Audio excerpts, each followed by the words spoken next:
everyone, thanks for being with me. This is one of those videos, I don't know how it's going to work out and I don't really care. I decided that I needed to do a video on toxic people. That we have toxic people sitting in our lives who disrupt who we are, how we think, how we behave and how we generally feel about ourselves. I developed a policy some years ago now where I decided that I would not have people in my world who were toxic. That is, relationships that I could have with people that were affecting me in an adverse fashion. So I had this policy that said, if you betray me, if you say things about me that I find unhelpful, that are denigrating, that diminish who I am, then I will simply not have you in my life. This has been fundamentally pretty important to me because it's been an issue that's been, I suppose, around me, that has been a part of who I am for most of my life. And I decided at some point that some of those relationships that I was accumulating were unnecessary, that they weren't helpful to my well-being, and that I wanted to make a decision about not having those people a part of my life. What I have discovered since I've started my YouTube channel, though, is that I have a lot of people, even though I only have a small number of subscribers, I still have a lot of views, and a lot of people criticize some of the things that I say. And so I've been confronted by this issue. Should I dispense with acknowledging them, discussing some of those issues that they raise, the criticisms that they offer or not? Do they fit in that category whereby I can say these are relationships? And I've come to the conclusion, actually, they're not relationships. They're just people who are sitting on the other side of their computer making comments about who they think I am and making comments about some of the things that I say. And I think that's fine. In fact, I welcome those comments. The point I wanted to make today is that this is not a political thing, even though it does flow over into how we view people who we have captured in our world, and that's often political leaders and how they express themselves. I might talk about that in just a moment. But basically it's about saying, I don't want to have people who affect me adversely, who are not contributing to my world, who do not add value, if you like, to the way I wish to conduct my life.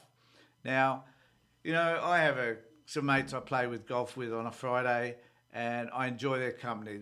It isn't that we don't have all that much in common apart from golf and football sport and some other things that we do talk about. So we talk about some general stuff. But generally, they're people that are good people.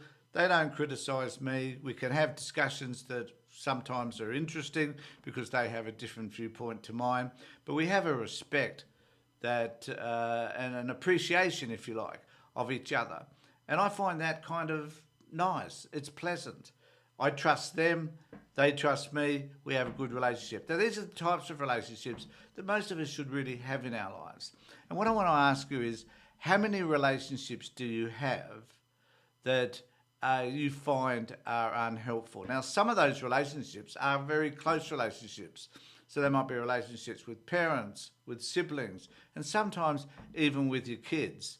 And there are some relationships which you just can't dispense with, particularly those people that you profess to love, family, and some friends, I guess, who might fall into that category.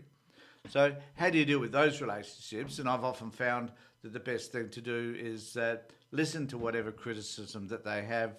But remember that some of the criticism that people offer you is often about how they're viewing themselves. So in a psychological sense, we call that projection. So one needs to listen to what people are saying to you and to realise, where is that coming from? Now, sometimes criticism, and my kids have done this as well, sometimes criticism is offered to us of who we are and our behaviours, which we need to take care of, because our behaviours sometimes are impacting and harmful to other people. So when it comes to toxic relationships, those relationships are only toxic when the comments are designed to specifically harm you and impact your relationship with that person. So if you're having a conversation and that conversation is turning towards criticism of you that you believe is unfounded, then it's really a good time to say, well, do I need this relationship? If that criticism is coming to you and you look at the behaviours that they're describing and them telling you that those behaviours are unhelpful to them, then that behaviour that you're doing obviously needs to change so that you can improve that relationship. So we often think that, well, I've often thought that if someone criticises me, then that is breeding a toxic relationship. Well, that's not the case. I've come to learn that sometimes what people do say about us are justified because some of those behaviours are impacting them. And we therefore need to be able to understand how it is that we can change those behaviours so that we can improve the relationship that we have with that person. Just taking a step sideways on this issue for a moment, I think it's also important to understand that the way we view relationships and how we see people will also determine, in my view, how we see things in a political sense too. So some of the ways in which we respond to relationships are based on our own ethics, our own values, our own principles, and how we wish to conduct our lives. And when we see people in political life, so they're people that we don't have a direct relationship with, but people that are relatively important to us because, to a sense, they govern how we choose to live our lives in terms of the benefits they might offer us or whatever politically, or those people who hold a standard, perhaps, that we disagree with. An example that I'd like to give of that is that, and I don't want to focus on this too much, but recently Donald Trump was in a high school stadium and he started to talk about sexual relationships, and he was talking about a particular type of sexual relationship, which we talked about prostitution, for example, and then he talked about golden streams. Now, some of you may know what that is, some of you may not. It's not that important. The point is that we identify who these people are by their language, by their behaviour generally, and we make decisions about whether or not we think they're acceptable human beings, and we want to either follow them or we want to discard them. Well, it's about the same thing as a toxic relationship. When you discover that someone has values, that has a way of behaving that we can disagree with, then we can start making a stand, particularly in a political sense. We can make a stand against that person. And that's often what I try to do on my YouTube channel. I want to be able to identify people that I can not necessarily always agree with politically, but whose standards and principles I feel are more like my own. And these are the people that I want to either vote for or I want to encourage you to vote for or to think about. And then we need to be able to call out those people who are toxic, who have got values and principles and whose behaviours clearly indicate that they're not in accord with your own. So, when I decided that I was going to do this YouTube channel, I knew that there'd be lots of people who would argue with me, disagree with a lot of things that I say, and I've accepted that. I can't turn them off. I can say, well, don't watch my channel if you don't like some of the things that I'm saying. I'm not compelling you to watch me. Make a decision, as I would make a decision about watching any other YouTube channel and watching people that I disagree with. Sometimes I watch them just to be interested in what they have to say. And I tried to not live within my bubble, that I like to extend myself beyond that so I get a better understanding of the ideologies and the way that people are thinking that may be different to my own. But then I judge them, and I do, based on my own values and what I think are important. And if they contravene that, I can make a decision about not watching them, not being involved with them, not commenting about them for that matter.